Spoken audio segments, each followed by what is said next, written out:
शेतकऱ्यांना एवढ्या कष्टानं शेंगा काढल्या, पावसाचं ताण पडलेला आहे. झाला तर पाऊस जास्त येतो, एक एक बाई वावरात शेंग गोळा करावं लागते आणि आपल्या मालाला काहीच भाव नसते. किती कष्ट करावं लागते तुम्हीच बघा. ग्रामीण भागातलं जीवन म्हणजे खूप अवघड आहे.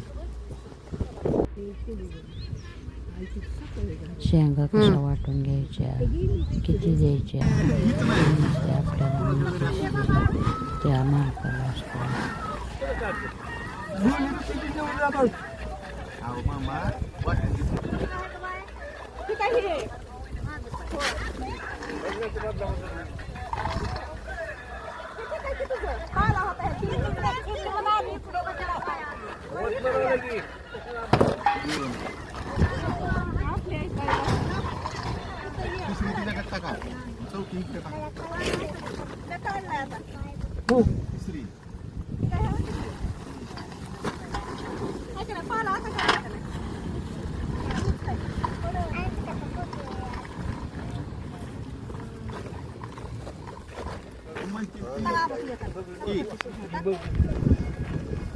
बर का ठेकी घेतल्यात तेवढ्याला माझी ठेकी द्या बर का. महागारी मला ठेका एक सुद्धा नाही.